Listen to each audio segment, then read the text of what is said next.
بسم اللہ الرحمن الرحیم. میں فیصل قیوم آپ سب سے مخاطب ہوں.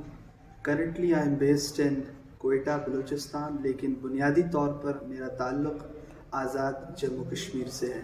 آئی was born in a place called Rawalakot, لیکن I do have a Pakistani citizenship because the people of Jammu and Kashmir cannot have any other citizenship. It's all because of the agreements between the government of Pakistan and the government of Azad Kashmir. Because we are waiting for the day when our right of self-determination will be recognized. So I was born in a place called Rawalakot. It's a very beautiful place. لیکن وہ میرا ننیال ہے اور ہمارا district head quarter بھی ہے. اور جو ہمارا تحصیل ہیڈ کوارٹر ہے، جو ہمارا آبائی علاقہ ہے عباس پور، اس کا ایک گاؤں ہے مرچ کوٹ.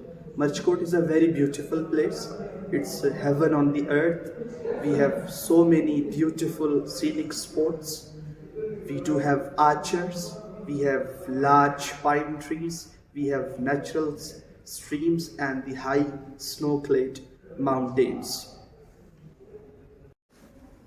ویسے تو کشمیر میں ظلم و ستم کی داستان انتہائی طویل ہے، لیکن 2016 سے یعنی برہان وانی کی شہادت کے بعد ہندوستانی حکومت نے نوجوان کشمیریوں کو چن چن کر شہید کیا. پہلے ہمارے نوجوانوں کو حراست میں لیا جاتا ہے، پھر ان کو خوب زد و کوب کیا جاتا ہے، اور بالآخر جو ہے انہیں تشدد کے بعد جاں بحق کر دیا جاتا ہے. پبلک سیفٹی ایکٹ کے نام سے جو ہے وہ ٹیمپرری ڈیٹینشن سینٹرز قائم کیے گئے ہیں، جہاں پہ نوجوانوں کو لے کر جایا جاتا ہے اور ان پہ تشدد کیا جاتا ہے. اسی کشمیر کے تنازع پر پاکستان اور ہندوستان کے درمیان 4 جنگیں لڑی جا چکی ہیں، اور اس طویل جد و جہد و آزادی میں 6 لاکھ سے زائد کشمیری شہید ہو چکے ہیں. اور بھارت نے ریاستی دہشت گردی کے ذریعے تحریک آزادی کو کچلنے کے لیے ہر حربہ اختیار کیا اور ہر طرح کے مہلک ہتھیار استعمال کیے. پبلک سیفٹی ایکٹ کے نام پہ ظلم و ستم کی بہت ایک بڑی اور ایک طویل داستان ہے.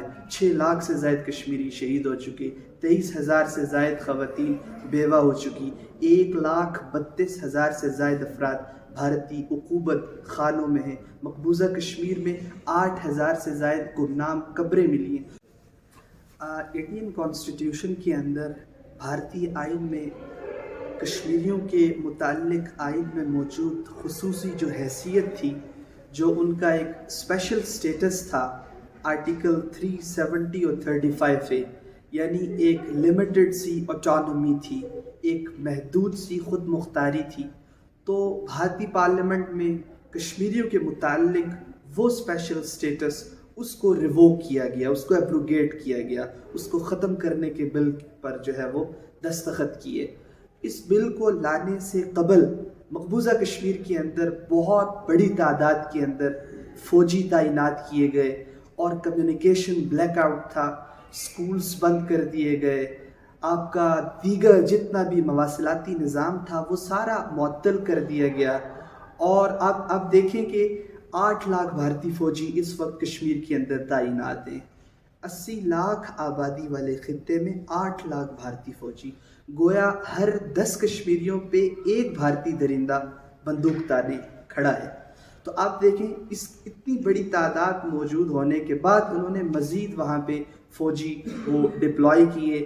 اور اب آپ دیکھیں کہ 2019 کے بعد اب تک حالات سٹیبل بالکل بھی نہیں ہو رہے.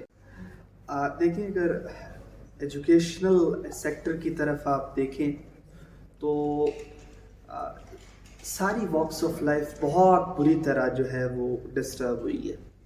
یعنی پینڈیمک نے تو چیزوں کو ڈسٹرب کیا ہے، لیکن آپ یاد رکھیں کشمیر کے اندر ڈبل پینڈیمک تھا، ایک کووڈ-19 اور ایک مودی 19 وائرس. اس نے بہت بری طرح جو ہے چیزوں کو متاثر کیا. آپ باقی دنیا کے اندر اگر آپ دیکھتے ہیں، ویسٹرن کنٹریز کو دیکھتے ہیں، آپ پاکستان آپ کے سامنے ساری سچویشن موجود ہے. یہاں پہ جب پینڈیمک آیا تو سب نے جو ہے وہ ورچوئل لرننگ پہ چیزوں کو شفٹ کیا، یعنی ایک آن لائن ٹیچنگ میتھڈالوجی کو جو ہے وہ اپلائی کیا گیا، اور جو بہت زیادہ مثبت بھی رہا اور کامیاب بھی رہا. لیکن مقبوضہ کشمیر میں ایسا کچھ نہیں تھا، چونکہ آرٹیکل 370-35A کے ایبروگیٹ کرنے کے فوراً بعد وہاں پہ درس و تدریس کا جو یہ تسلسل تھا یہ بری طرح متاثر ہو چکا تھا، جس کی وجہ سے وہ پینڈیمک میں بھی جو ہے ورچوئل لرننگ کی طرف شفٹ نہیں کر سکے، اور یہ جو سلسلہ ہے درس و تدریس کا یہ آج تک ویسے ہی بہت بری طرح سے متاثر ہے۔ دیکھیں پوری دنیا سے جو ہے آوازیں اٹھ رہی ہیں۔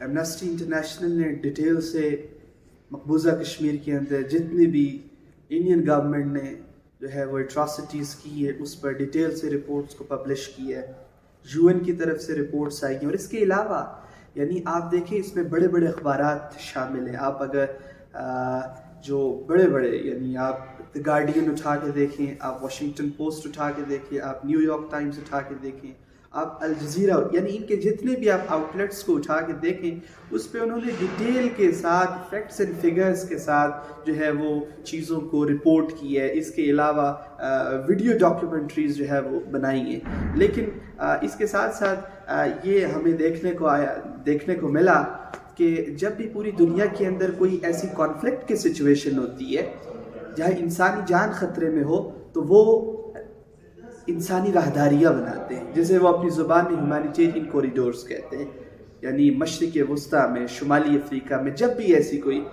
کانفلکٹ کی سچویشن آئی تو وہاں پہ انسانی راہداریاں بنی۔ لیکن مقبوضہ کشمیر میں ہم نے دیکھا کہ ایز سچ کچھ انیشیٹوز نہیں لیے گئے، جس کی بہت ساری ریزنز ہیں، یعنی انڈین گورنمنٹ کے ساتھ ویسٹرن کنٹریز کی لوکریٹو اور اکنامک پارٹنرشپ، اور اس کے علاوہ بھی انڈیا کے جو کچھ اسٹریٹجک انٹرسٹ ہے، اور بہت ساری ایسی ریزنز ہیں جس کی وجہ سے جو انٹرنیشنل کمیونٹی ہے وہ بولتی تو ہے لیکن وہ جو ہے کچھ عملی اقدامات کرنے سے جو ہے وہ قاصر ہے۔